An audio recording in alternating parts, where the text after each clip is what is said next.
Founders Fellow at the National Humanities Center, North Carolina. His areas of specialization include African cultural studies, African political philosophy, and philosophy of modernity. He is the author of Philosophy and National Development in Nigeria, editor of Uttering Nollywood, 2014, and Identities, Histories, and Values in Post-Colonial Nigeria, 2021, the co-editor of the Palgrave Handbook of African Philosophy, 2017, Pentecostalism and Politics in Africa, 2018, Indigenous Knowledge Systems and Development in Africa, 2020, Pathways to Alternative Epistemologies in Africa, 2021, and Global Health, Humanity, and COVID-19 Pandemic, 2023. His current project interrogates the critical engagement between African philosophy and popular music in post-colonial Nigeria. Welcome, Professor Adeshina Afolayan. Over to you. Thank you very much, Damilola. I'm so very grateful to be here. I want to thank everybody that is attending this talk. I am hoping it's going to be a very fruitful one, where I'm also hoping that I will be educated and enlightened, especially by those who understand Afrobeats more than I do. I know in that kind of understanding, I'll be competing with Damilola, I'll be competing with Korede, I'll be competing with so many people, who I know will have a lot to say to me in ways that will also enable me to reorient my thinking about popular culture and popular music. I think I'll just share my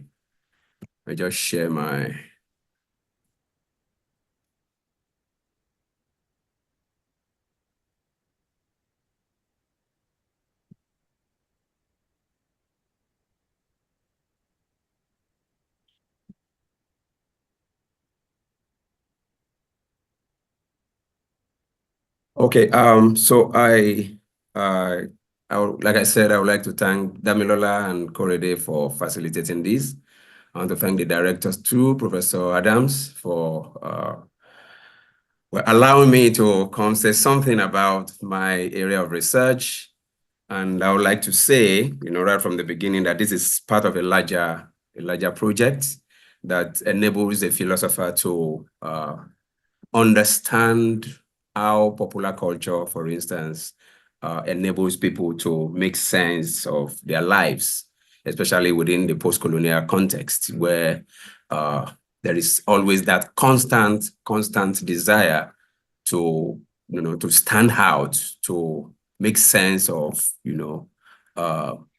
one's life, the meaning of one's existence, rather than just confronting the possibility of one's own death, to quote Akili Mbembe. So rather than just sitting and contemplating when death will come, popular culture and popular music especially enables people to continue to think, to deploy, for instance, their creative imagination towards how, making sense of their life and making their life much more meaningful. And so that is what I've been involved with for a while now. I have a book that is forthcoming, and this talk is just part of it. But I'm hoping that after this, I'll be able to learn more in a way that will enable me to go back to that manuscript and then keep working on it, so that I'll be able to learn more and be able to give more, and much more importantly, to influence many other African philosophers to give attention to popular culture. So my talk is titled Bodification, Afrobeat and the Abject Female Body. And I'll be looking at, this is my introduction, and I hope I will have sufficient time to be able to go through all this. As an introduction, Afrobeat holds a lot to Fela's Afrobeats, especially his rhythm, his style, his symbolism, his politics, and also his countercultural status. A whole lot of us, we will have encountered Fela and his music, his politics. So Afrobeats, without the S, is Fela's unique creation, but Afrobeat with the S derives from, Fela's politics, Fela's countercultural status, Fela's music, and a whole lot of other things. So you have so many Afrobeat artists, from Burna Boy to Wizkid, to Orisha Femi, and the rest of them, who claim that their music has been influenced by Fela. And so if we look at the study on Fela by Tejumala Olaniyan, the late Tejumala Olaniyan, we see him tracing, three significant period or phase in the development of Fela. He started as an apolitical hustler. He became the moral reformer, and then eventually became the dissident political activist. If we look at all these and we look deep into Afrobeats that we have now, we see all three and more, manifesting in the lyrical and the lyrical and textual understanding of Afrobeat as we have it today. I'm going to be having a whole lot of music to show us, but this is just to give us a glimpse of Fela's performance.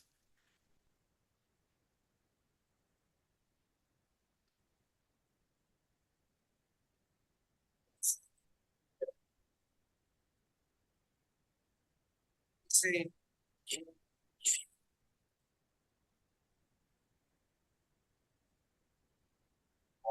Because election, and this time election was in Nigeria, and this time election, like it was a fast. Papa level says, fast reading. Oh no, can we hear the lyrics? Can we hear the audio? Yeah, we just started hearing it. Oh, okay. Okay. That's corruption. Which kind of election is this? Papa level says, Papa level says, people look vote. Okay, so in Fela, we can begin to talk, and so many studies have been done about this. We can begin to talk about the woman question, and that is concerned with how the position of women, starting from Fela's mother, Funmilayo Ransome Kuti, the radical, down to Sandra Isidore, who introduced Fela to the Black Power ideological movement in the United States, down to Fela's queen, who gave, a unique performative identity to Afrobeat. Okay, so we can begin to talk about the position of all these women and more within the context of Fela's music. We also begin to talk about how Fela, in both his speeches, his interview, his songs, in his lyrics, how he demonstrated a patriarchal understanding of, African culture, and how African culture, constitutes the woman. So if you listen to Lady and listen to so many other songs, in the Fela corpus, we see how he relates to what we are calling the woman question. So I am trying to see how we can trace, from Fela and his Afrobeat to the place of the woman and essentially the female body in Afrobeat that succeeded Fela's Afrobeat. So we can talk about Fela and the woman question. I mean, looking at that album sleeve, we see him in the midst of his 27 wives, the 27 women that he married in one day. And then later on, as I proceed, we can begin to juxtapose how an average Afrobeat artist contemporary Afrobeat artists treat the woman and compare it with the way Fela treats a woman in his songs. So Fela is an embodiment of what Olaniyan calls the post-colonial incredible. And this is my methodological point, and I'm just going to breeze through it. I have attempted to trace a theoretical connection between what Olaniyan calls the post-colonial incredible, the incredible or an incredible situation that was made possible by the post-colonial states in Africa, and how that led to, Fela's political music. So for Olaniyan, the incredible inscribed that which cannot be believed, that which is too improbable, astonishing, and extraordinary to be believed. The incredible is not simply a breach, but an outlandish infraction of normality and its limits. So it is within that incredible situation that Fela attempted to confront the African state and his post-colonial failure, okay? So, and in confronting the states in his incredible context, he was also very paradoxical, because on the one hand, he was attempting to challenge the state and its incredible context, but on the other hand, due to his countercultural status, he was also contributing to that incredible situation. For me, the popular incredible emerges from and radiates the context where survival does not invalidate the creative imagination, and where the imagination provides the creative impulse that enables the people to keep reinventing themselves. So the popular incredible is the imaginative mechanism for engaging the impossible. Now, we can talk of that impossible within the context of the post-colonial incredible that makes life very difficult for most Africans. So, but within that context, rather than just throwing up one's hand in resignation, people turn to their creative imagination. And the creative imagination resulted in popular culture, like internet skits, like Nollywood, like Afrobeats, and all that, like stand-up comedy, and so on and so forth. So it becomes a mean by which people, confront the possibility of their death and confront the impossibility of their lives. It is a dynamic framework that negates the negative through artistic and aesthetic production that subvert orthodox normative morals. So within that context of the popular incredible, as you see in so many songs, Afrobeat songs, there is no orthodoxy, there is no normativity, there is no normality. So the post-colonial or the popular incredible feeds off the post-colonial incredible, in fact, feeds off what Lemi Wariboko calls the Pentecostal incredible, because the Pentecostals too, in an attempt to react against the post-colonial incredible, also created a Pentecostal incredible that undermines, the normativity created by Christianity itself. So it is within this context that I'm going to be reading the Afrobeat songs. So for me, the complex relationship and commingling erodes the positioning of the element of popular culture, from Nollywood to skits to Afrobeat, as the context for remediating existential survival, for recuperation of meaning, for belief formation, and for ethical political action. So within this context of the popular that I'm talking about, people find a way to think and rethink their existence. They find a way to survive. They find a way to generate belief and sharpen their belief. They also find a way for action. Okay? So popular culture in Nigeria is enabled by the post-colonial incredible, and it takes this seriously by feeding off their outlandish and abnormal infraction while generating its own. And the critical congress of the three popular elements makes popular culture a formidable space for creative and recreative imaging, imagining, and imageries. So this is one final methodological move that I want to make, is to situate or to try to understand the popular incredible as a demonic phenomenon. And for me, without going into the theoretical background, in aesthetic terms, the demonic is an ambivalent and indeterminate agency. Now, there is a move from Plato, down to Goethe in Germany, and that move, starting with Plato and the Greeks, is to see the daemon or the demonic as occupying a space between the divine and the human.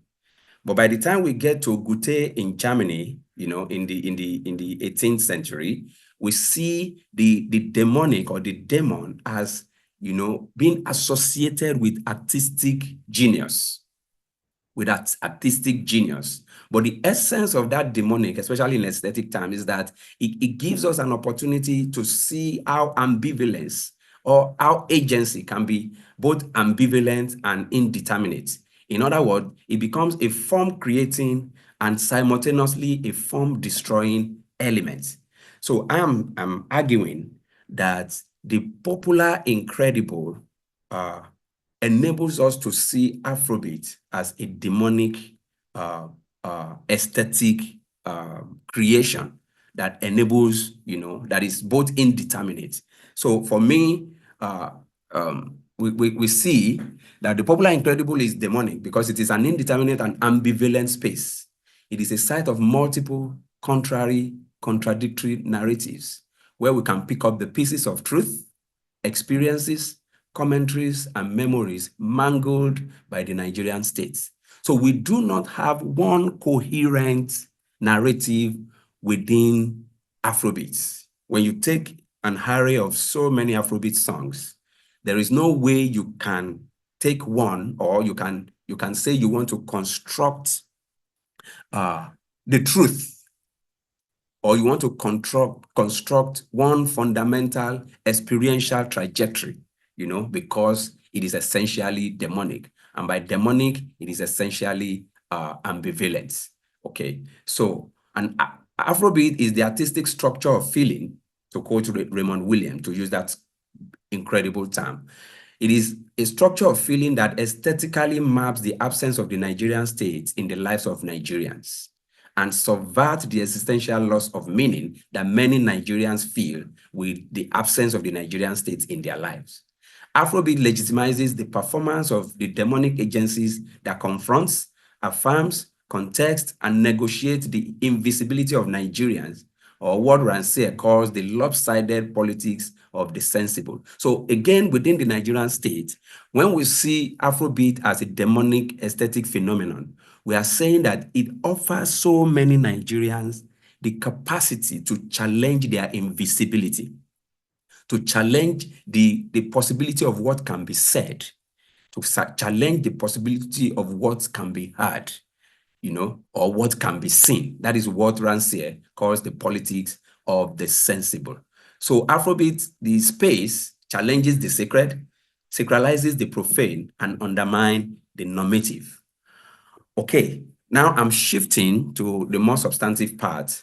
The antecedent part is where I have tried to, so the methodology that I've laid down will enable me to come at popular culture in post-colonial Nigeria, for instance. And I intend to go from this point to go look at, for instance, Nollywood, to look at internet skits, to look at every other instantiation of popular culture.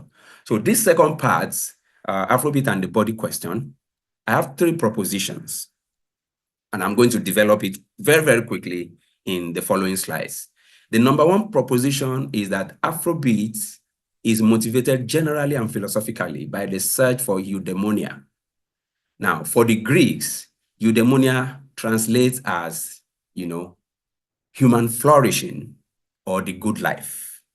And I'm arguing, or I'm hypothesizing, that if we look at a vast array of Afrobeat songs, what we'll see is, from what I've said earlier, what we'll see is either an average Afrobeat artist trying to articulate his desire for a good life, or trying to put into song, into lyrics, the desire of so many Nigerians that have been impoverished. Is trying to put their desire into a vision of the good life, a vision of eudaimonia.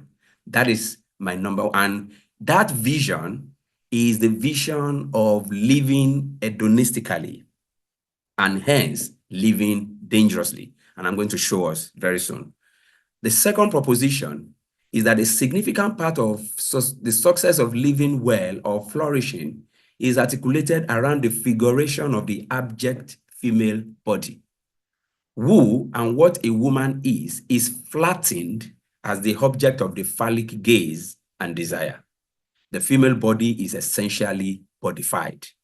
So if you want another term or a subtitle for Afrobeat, you can say it is how to do so many things, so many dangerous things with the female body.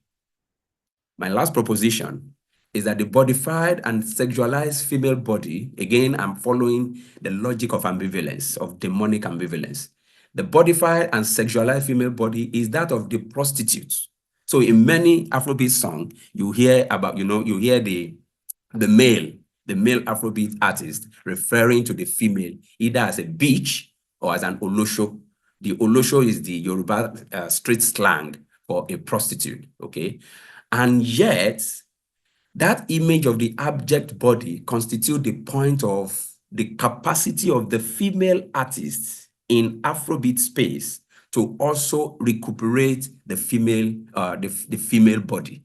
So while we have a whole lot of male Afrobeat artists representing the phallic gaze on the female body and making it abject, you also have a whole lot of female Afrobeat artists who do not attempt to reject, the construction of that body as the body of an olosho or a prostitute, but who inhabit that framework, okay, of the female body as that of a bitch, and use it as the point of recuperation of what femaleness or the female body is all about. So those are my 3 propositions. And then I'm going to, so the number 1 proposition is about, chasing the good life. Most of the Afrobeat songs that you have is all about chasing the good life. And that good life, and I'm sure James Yeku, Professor Yeku, we understand, this. I mean, he's written an essay on Howambe, So I'm saying that, I'm going to play just a short clip for you. I'm saying that the essays, the scholarly engagement on Afrobeat often fail to see beyond what is taken as the trilogical themes of sex, love, and money. Most Afrobeat songs, if you read all the critical engagement, it is always saying that they are all about sex, love, and money. But I'm arguing that while this is an accurate explanation, it fails to articulate the deeper yearning. It fails to see how pleasure-seeking, how hedonism can constitute a deeper search for meaning by so many people. And that, in a sense, is what Simi was trying to do in this video titled Owambe. Hello. Hello. Yarisito Shaw. Yaris, the most like slay mama to trust. I'm planning for this wedding. I know when to. I'm back on me. Get you tissy, me the tira hamba, me tira that's my sorry. Just give me little dear Dudley. Already, Alashi. Mabashiri, already, Mashika. What is Saturday? They will know we showed up.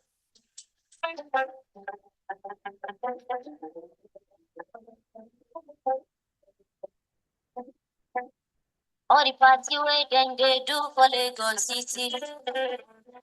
Now there you go find the mommy receipt. She know them carry last year, she know they carry. Yeah, killing what kiri. Mommy gets some be on some layout. Opera gigi, lost to be out. That is silly, fella. So, what appears to be merely a pleasure-seeking form life, like we see in this music video, people borrowing money, going to any extent to ensure that they have fun. I am saying that if we look deeper, it is not just an attempt at chasing the good life, but it can also be interpreted as if a subversive sociopolitical consciousness, an attempt to combat meaninglessness, an attempt to make sense of life within a context that confronts an average Nigerian, an average African with the possibility of their death. So it is not just that an average Afrobeat artist simply wants to sing about sex, love, and money. There is something deeper about that search for the good life. Now, I'm not going to play this, but okay, maybe just a little clip. So in Bella Shmurda's Cash App, you see that desire. I'm always, you know, fascinated as to how he chose a storyline of, you know, a group of guys trying to rob a bank, rather than something, you know, rather than an attempt that, for instance, the kind that you find in Whiskey to Joe Elegba, you know, an attempt at hustling, at struggling to make sense of life. But in this one, he presented 4 guys who attempted to rob a bank.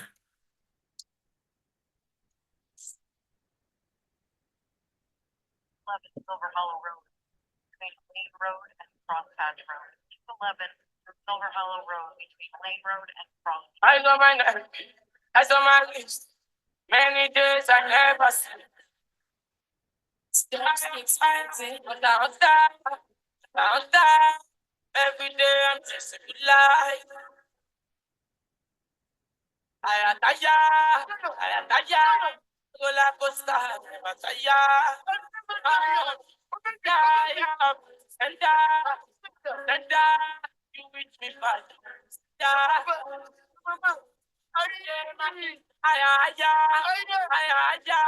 I never come down, going higher.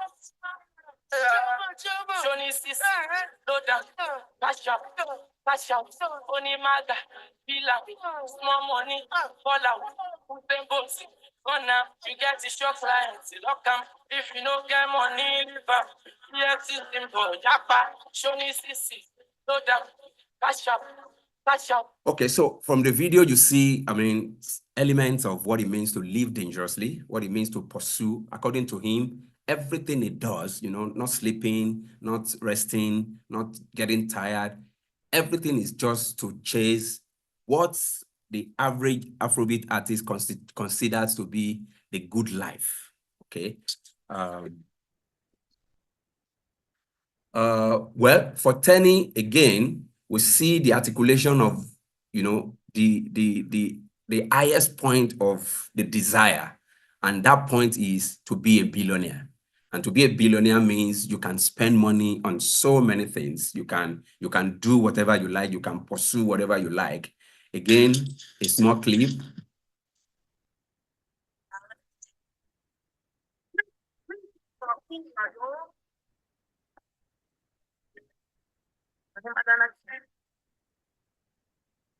Wanna make love on the moon, dancing to my tune. Baby, too much, it's not too much. I wanna be the fortress, wishes were horses. Is it too much? It's not too much.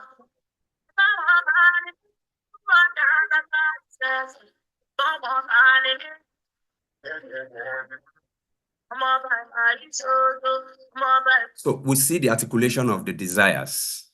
I want to make love on the moon. I want to be as so rich that I'll be on the Forbes list. I want to, you know, buy, you know, Lamborghini, buy Bugatti. I want to do so many things that we, you know, show to everybody that my time has come. Okay, I'm not going to go into this, but again, what Kiss Daniel called the good time is the encapsulation of what it means to, you know, to live the good life, to have fun, to have, you know, very good, wonderful time. But where I'm going is this. In Afrobeat, chasing the good life is read in terms of living dangerously. It is hustling and making money, like we saw in Bella Shmurda's Cash App, and making the money mostly through illegal means. So you could go rob a bank, you could scam unsuspecting people, and then it comes to catching crews, which you see in Tenny's Billionaire. you want to do what others are not able to do, or having good time, as we saw in Kiss Daniel. It is a hedonistic principle, the good time, or chasing the good life is a hedonistic principle that ultimately focuses on sex, money, and love. But the female body becomes the focus. So for anyone to have a good time, you cannot, divorce having that good time with having, women, with having so many female body that will be part of, the larger picture of somebody who has arrived, of somebody who is living very well, of somebody who is having a good time. So the female body becomes the focus of the good time and patriarchal objection through sexualization and objectification. The number of sexed female bodies that clamor for a guy's attention is a sign of affluence and the good time. So within Kiss Daniel's good time, we see on the one hand the home as a site of stability and hedonistic and the out there of hedonistic pleasure. So we see that juxtaposition. There is the home where you have the wife, and then you have the out there, you have the outside where you can do so many things. So it juxtaposes the tension Kiss Daniel feels between a wife who is probably too settled into the monotonous routine of marital complacence, and on the other hand, the girl who is simply just bad like that in the context of the multiplicity of experimental pleasure she's capable of giving, and the urge to have a good time after a long day of toiling and working so hard at the workplace. So from the illegal hustling to the abjection of the female body, you have moral, demonic ambivalence that is always at work. So this song by Wizkid gives us, Wizkid has a list of different girls, different female bodies that serve different purposes. The one that comes in the morning, the one that comes just to get the keys, the one that comes to make him feel good, the one that comes to just do. So there's a list of so many girls, and that is part of the affluence.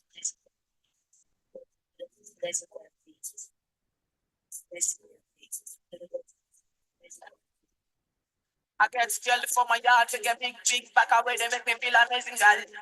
I just want where they give me things I need. I just want where they make me feel nice. She slow down, but I believe I'm girl. I just want to give me things I need. My jacket is final. Baby, baba now. I get well designer. Everything we I give them. So we see the point I'm making, that once you, part of the good life that you arrive at, is that you have an array of female bodies, that are in abjection to your affluence. They are in abjection to your having arrived in wealth. And so they can serve any purpose, without any agency involved. And that is what now that's what Wizkid was trying to get across. But see, here we have another dimension, and that dimension is that the female body is just there for the enjoyment. No responsibility must be involved. No long-term marital commitment must be involved. The essence of having a female body is simply for sexual objectification and nothing more. And that is why I find this song, BBC by Black Bones, very, very significant.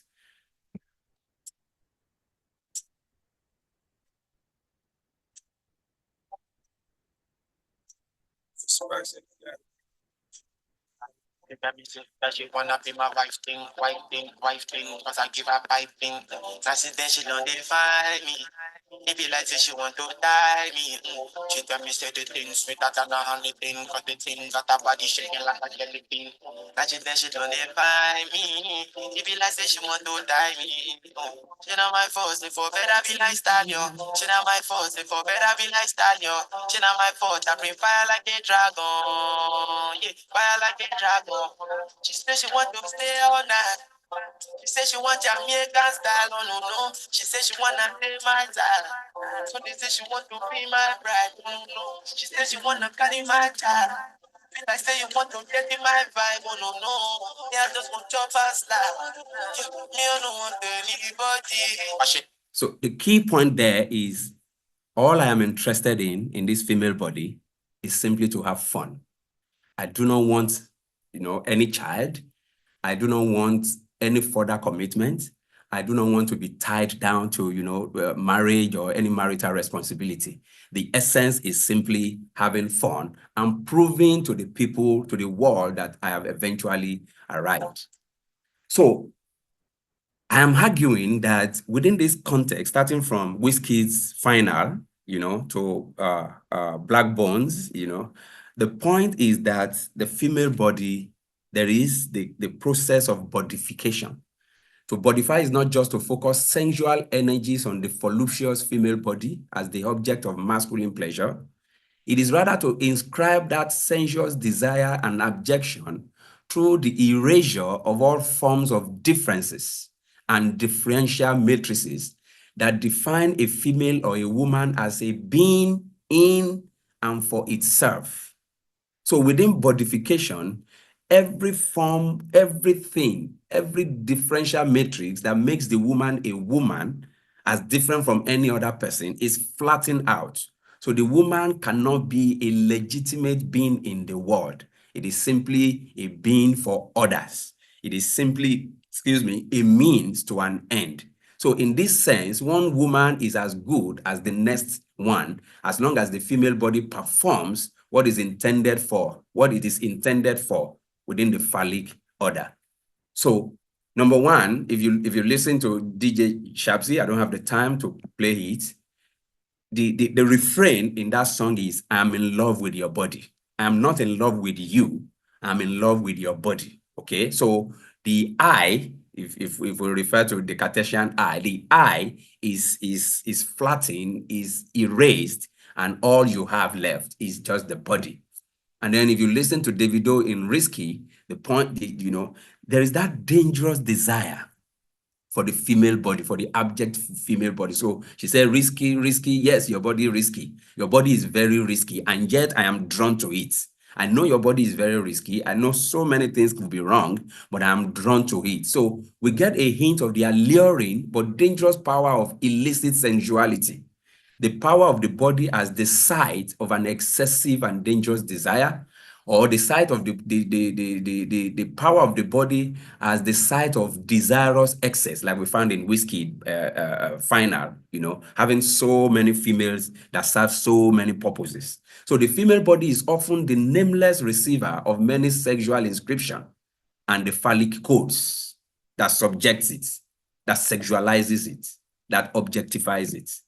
Or when the body is eventually named, as we find in so many Afrobeat songs, it fits seamlessly without any identity crisis into any of the nominal common identifiers. So you hear of Caro, you hear of Carolina, you hear of Obiageli, you hear of Amaka, you hear of Folake, you hear of Maria, Bridget. You have so many, common signifier, but without any significant content.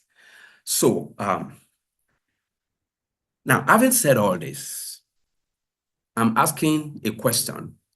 And that question is not just the question of how Afrobeat performs the female body as a body that does not matter. There is the tendency, or there is the temptation to want to read all these songs and many more, that speaks about the female body. There's a tendency to want to read it as Afrobeat performing the female body as a body that does not matter. And I'm using a Judith Butler term. But rather, the more fundamental question to ask is the question of how does Afrobeat perform the female body? How does Afrobeat as a performance space inscribe the performativity of the female body as an instance of how a body matters or not?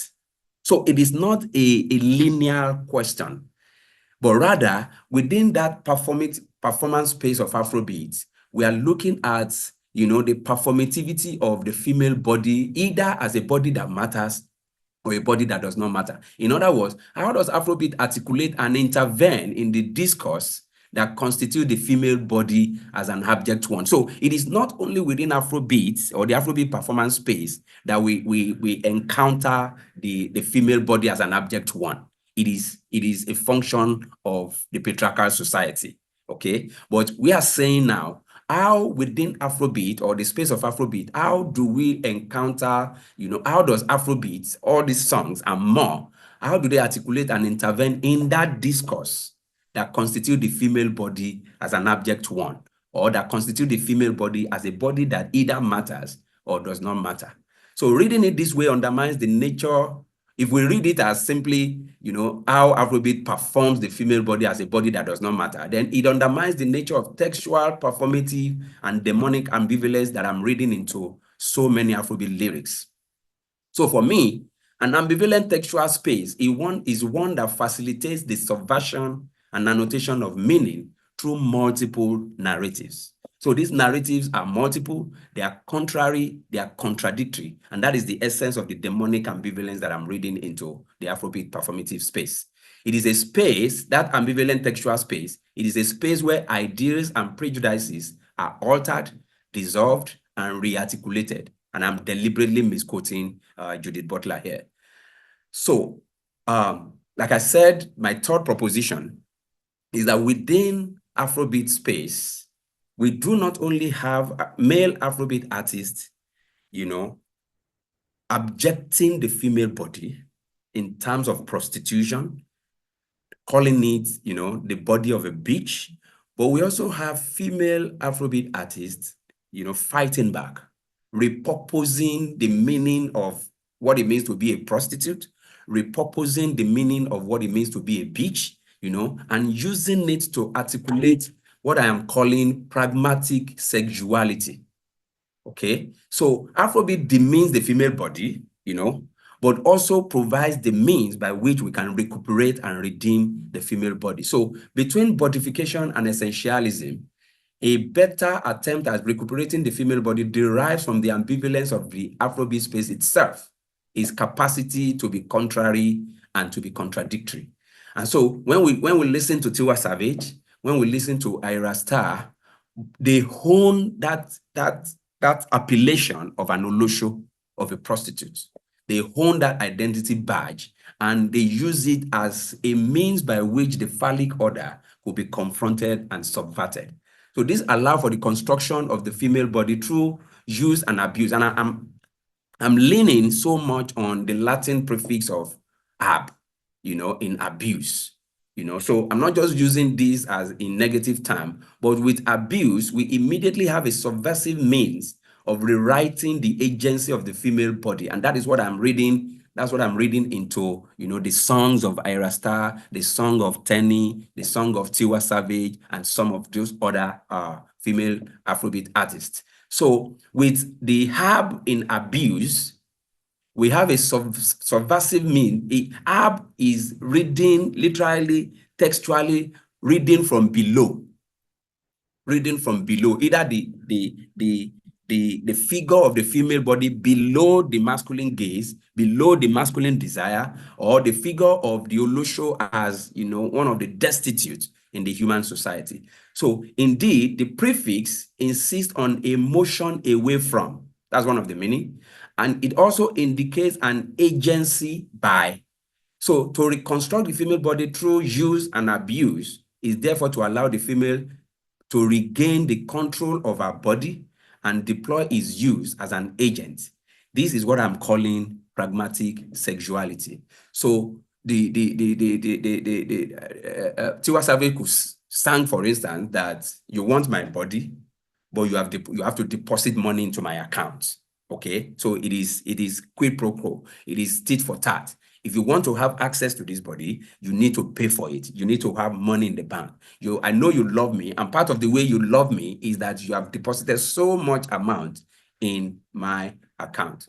So this is woman. This song is significant because this is Simi using Fela's lyrics, using Fela's symbolism about the woman. Remember at the beginning, we talked about Fela and the woman question, but using that lyric, using that music and trying to refabricate it, you know, to articulate a way by which the woman will be recuperated.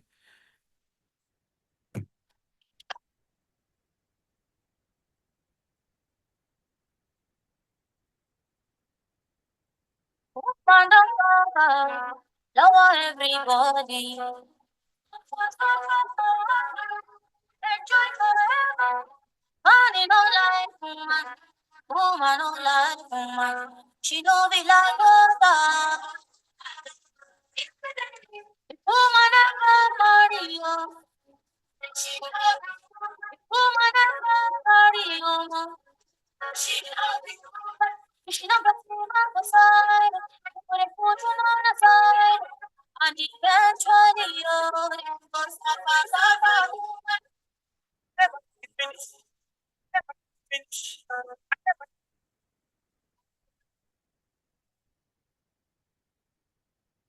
So this is one of the, you know, many attempts by female Afrobeat artists to recuperate what it means to be a woman, even though Simi's song suffers from, you know, a broad essentialism, you know, that does not enable us to fathom, you know, the specific contents of who a woman is, but it is still the first in line of a whole lot of, you know, songs that, you know, that pushes back against the patriarchal, the phallic order. The last song that I'm going to play is by Tenny YBGFA.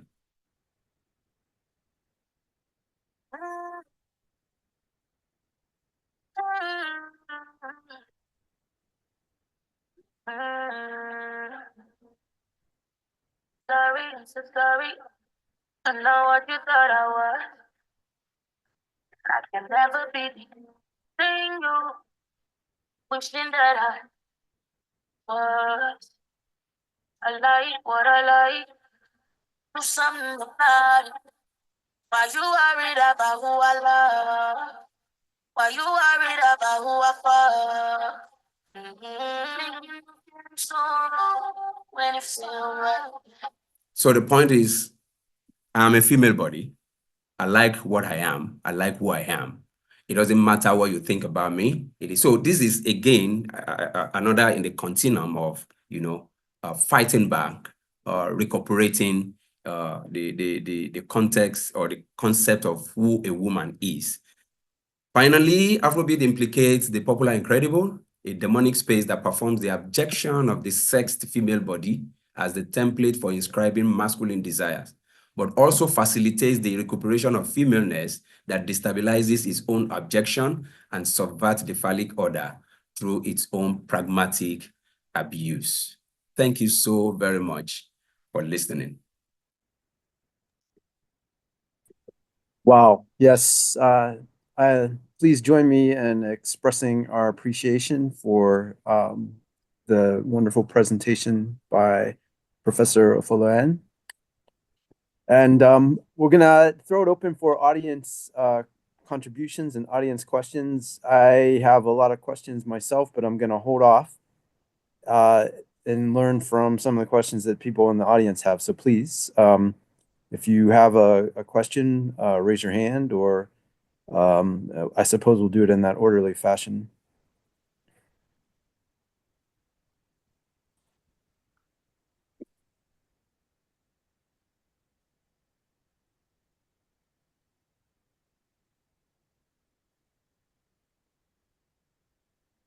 I mean, maybe while this is not something that you have to address, but I was just interested as you were speaking about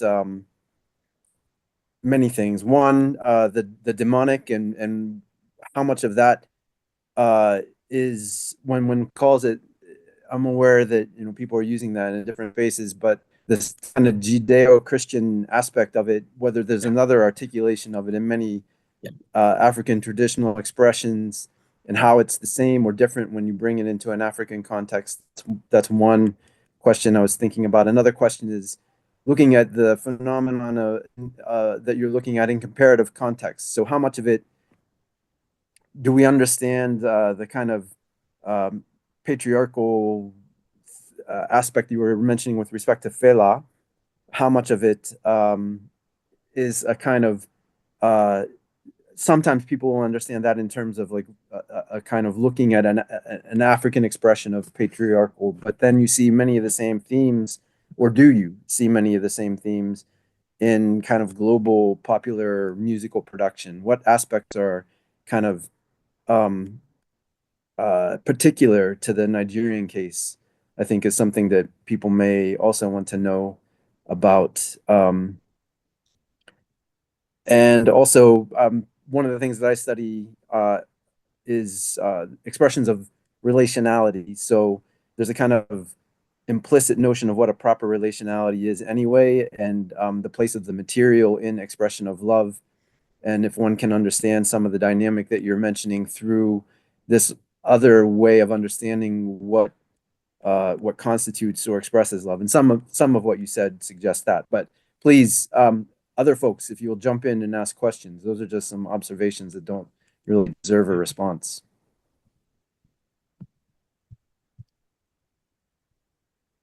So maybe while we are waiting for other questions, let me just respond. So thank you for those brilliant, beautiful questions.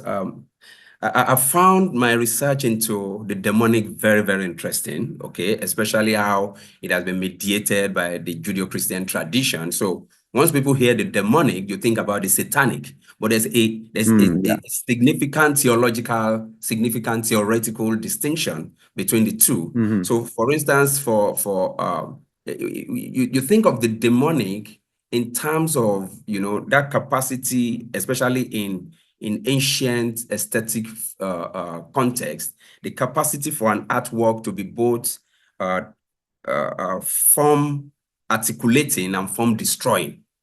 But Satan, or the satanic, essentially is just a destructive force. There is no attempt within the satanic to create aesthetically, speaking. So, and it is that reading, that Judeo-Christian reading, that has entered into the English dictionary. Okay, so once you go to the demonic, what you see is the satanic. Okay, without any reference to how that concept has emerged and the trajectory in the history of idea. Okay, so essentially I'm trying again to get a kind of recuperation for it, to see that it is not only the Judeo-Christian form of that concept that is viable. There is also a preceding understanding from the Greeks down to Goethe in Germany, that enables us to see Afrobeats in a very wonderful sense.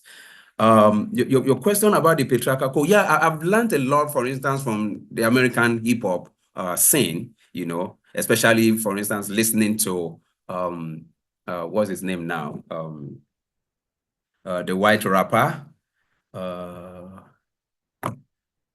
Kai, excuse me now.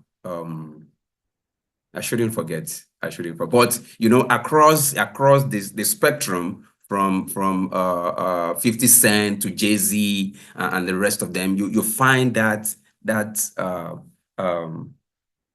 understanding of the masculine and the patriarchal, and so a bit of what I have said about the patriarchal code and the phallic order within Afrobeat can also significantly and justifiably be ascribed to hip-hop itself. Hip-hop is not just an attempt, is not just a subversive mean of challenging social or the social order, okay, but it is also implicated, it is also complicit in what it is challenging. Okay, so I think that's one way how we come at that question, that second question. Yeah, the issue of relationship, well, maybe I should wait for other questions. Yeah, thank you. I think we had a question from Omar. Omar had raised his hand, so go ahead. Thank you, Professor, for your comprehensive presentation. It was very impressive. Thank you very much. Thank you very much.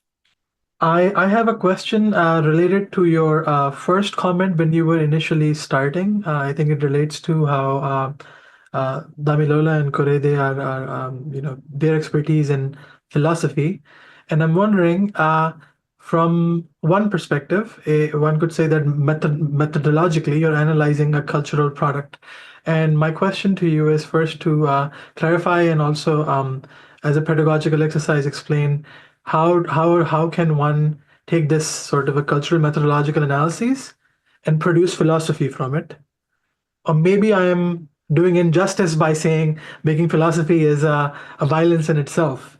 And my second question is a clarification question about the popular incredible, and if the popular incredible is this spectacular feature of popular music, right? Popular cultural expression, and if it becomes its own spectacular formation, I'm wondering, um, that subversion which happens at the end, even though it is perhaps uh, a reclaiming by for the female artists, but is it not still within the realm of the popular incredible as well? Like, is the popular incredible, the hegemony of the incredible is still there, or am I misreading it?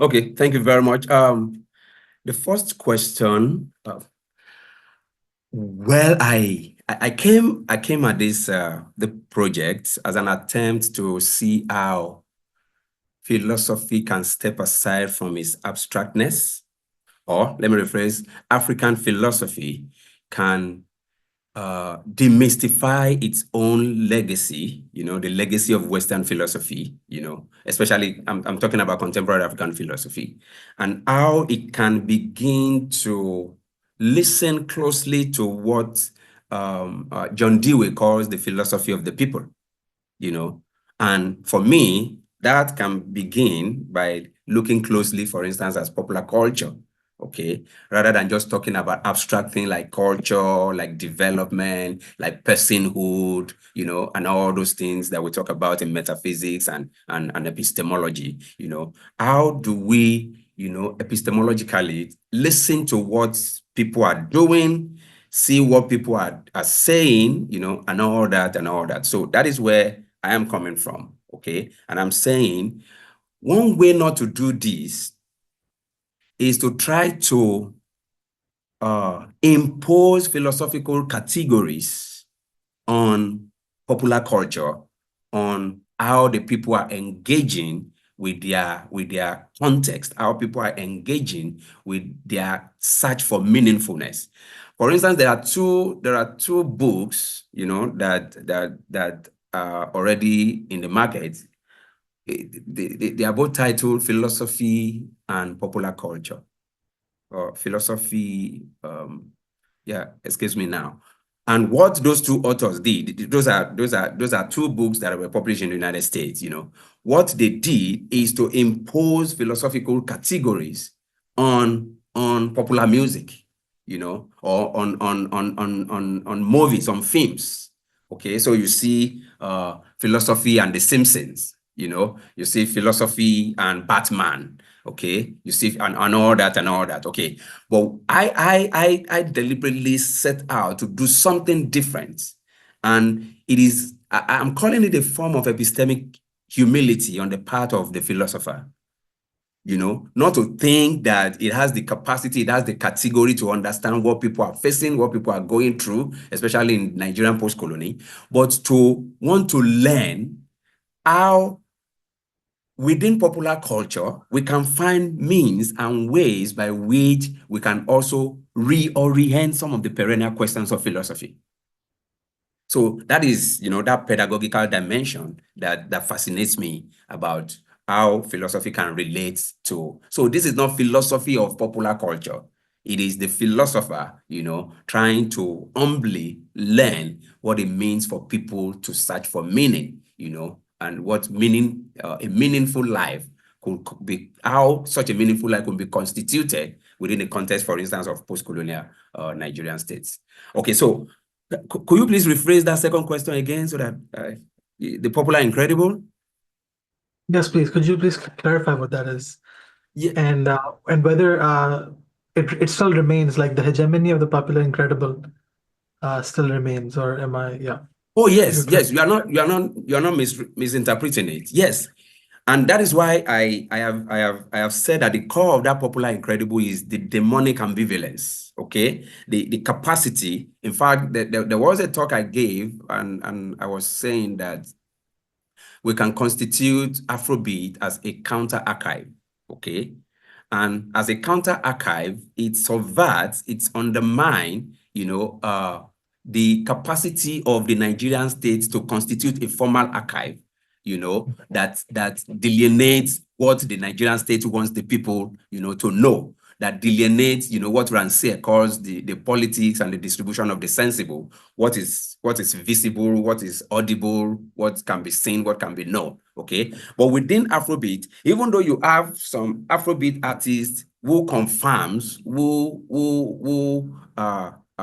confirms what the Nigerian state says, you also have, on the other hand, those who also, disconfirm, and who rejects, who challenges, who subverts, what, is considered to be the truth, what is considered to be legitimate, what is considered to be right or wrong, and all that. So, which is why I'm saying that the core of the popular incredible is capacity to undermine normativity and normality. So within Afrobeat, for instance, you also have Afrobeat artists confronting Christianity, confronting Pentecostal Christianity, challenging the authority of the Pentecostal pastor, and turning it into song, turning it into something that a majority of many Nigerians, can relate with, especially in terms of how the Pentecostal pastor is also implicated in the post-colonial and the Pentecostal incredibles. I hope that makes sense to you. Yeah. Thank you for that. We're going to go to Sheung. Okay.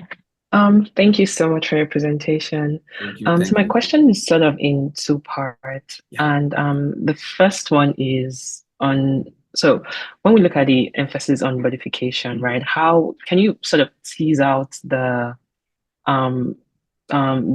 comparison between how that is shaped by market trends or, market forces, and how, we want to present Afrobeat in a way that is perceived globally, or at least receptive globally at a global level. So how would you tease out those the comparison between, okay, this is how women have been represented in, say, African cultural context, right? If tracing back like Fela, and how we want it to be receptive or accepted globally. Because I think there's some like global factors, and the marketability. Someone like Ira Star will say things like, "Oh, she has to look this way because this is how like people want her to look like. This is the thing that's trending. This is how Western songwriters look." So that's the first part. And the second part is really just to look at the interplay between the influence of how Afrobeats is received globally, and how it sort of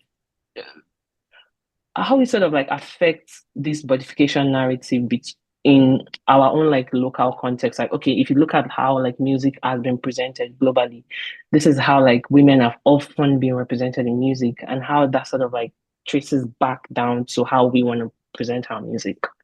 Yeah, beautiful, brilliant questions. I can take those two questions together. There's no doubt that capitalism shapes, the female body. Capitalism also shapes masculinity. There's a way in the consumerist framework, there's a way a female body is expected to look. There's a way a man is, what constitutes a man, what constitutes a woman. There's a way capitalism is implicated in that. And that ties in significantly to celebrity culture.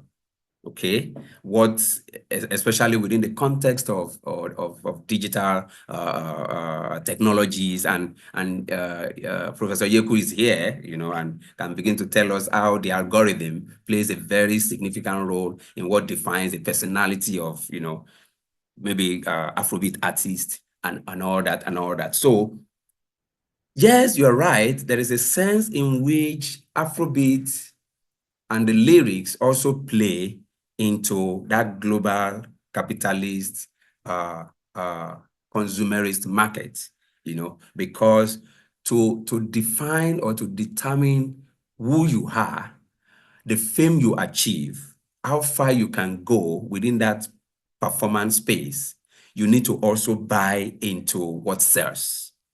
Okay, you need to buy. In fact, somebody did a very significant study of popular music in Tanzania, I think. And there is that distinction between artists that have become successful and local artists, okay, who are just trying to emulate those ones that have succeeded. So to succeed, for instance, within Afrobeat implies that there's a kind of beat that you must play. There's a kind of lyrics that says that you must, and then there's a kind of, the representation of who you are, trying to step into that celebrity culture, that allows you to hammer, if you want to eat it big, to achieve virality, to achieve fame. Okay, so we cannot deny the role that the neoliberal capitalist order plays in how the lyrics of an average Afrobeat artist is constituted. So you are right, and like I said at the beginning, the objectification of the female body plays into all this. Okay, because again, there's a way a woman must look. There's an array of cosmetic surgery, cosmetic resources that is available to the women to be able to look in one way rather than look in another way. So again, we are talking about that bodification process, how the female body is constructed, how the female body is consumed, how the female body is projected in popular culture. I hope that, I'm not sure I answered it very, but that is my thinking about it. So we had one more question that I saw, and we may have time for one more after that. So if you want to get in the last word, then please raise your hand. But while we're waiting for that, Rigid had a question. Hi, I was going to say thank you so much. I really enjoyed your presentation and all of the songs that you played. It was very great. Thank you. But I should also say that I was very fascinated by the title. And so my question would be, it's sort of like following what Shane just asked you. If these women are comfortable expressing themselves like that, if they feel at home like that, if that's what the market requires, then would abject really be the right word to describe this entire situation? Because maybe we might look at it and say, well, this is too much, but if for them, this is what brings them joy, and if they're comfortable with that, then maybe we might have to. Yeah, I'm just curious what you think about that. Yeah, thank you very much. Yeah, I like that question. And I'm saying the abject derives from the phallic gaze. And the phallic gaze constitutes the female body as a body that does not matter, a body without a future, a body without a trajectory. It is just, I think it is called the thingification of the female body. It is a thing. It is, in Kantian term, a means to an end. Okay, so for those who are, and I think the essence of your question should be directed to, the attempt by those female artists to say, yes, what are you going to do about it? I'm a bitch. In fact, Ira Star considered himself to be a bad bitch that is bad every day. That's the way he considers herself. He's a bad, and Tiwa Savage says, yes, you want to have a part of this body, that's okay, but you have to be willing to pay for it. I don't mind you calling me a prostitute, okay? I don't mind you calling me whatsoever name. That is what I am. What are you going to do about it? That is what the last song by Tenny says, that it doesn't. Why do you care who I sleep with? Why do you care who I roll with? Why do you care who I walk with? Why do you care whatever I do with my body? So for them, abjection will not be a problem. Right. Okay, but we are reading that abjection, that objectification, that sense of a body that does not matter to, the phallic, the patriarchal code, that is inscribed on that body. Thank you very much. Thank you very much. Thank you. So I think that Glenn, could I having ask- seen no oh, so go ahead. Yeah, please do. Yeah, just a final question. And it's because Fela was invoked at the beginning. Yeah. Prof. And thanks, by the way, for a very brilliant talk. Thank you. I'm thinking about the 27 women in relation to what the Yoruba people will call Osanle, the Osanle figure. Yeah. So Fela's women versus the women of today's Afrobeats. Yeah. So could we think about the Osanle figure in relation to the Olosho figure? And what would thinking about those two figures generate for us, just in terms of how to understand, the idea of the so-called useless woman of Afrobeats, if that makes sense. And just for you to think also to tie this to the kind of aesthetic continuities between Afrobeats on the one hand and Afrobeats today. Do these women have agency? And I think that's what Bridget was getting at earlier, the agency of these women themselves. Yeah, thank you very much. The best way to start is to say that Fela is such a complex figure, and I tried to attend to that complexity, when there's a book that this book, I don't know whether it's visible. It is called Fela Anikulapo Kuti, Afrobeat, Rebellion and Philosophy. In fact, when one of the reviewers for the proposal for that book sent a message and says, you must ensure that you do not pander to the way Fela has been seen, in the literature. You need to try as much as possible to wade your way through the complexity. And that complexity is that there is an equal measure of respect for women and the denigration of women.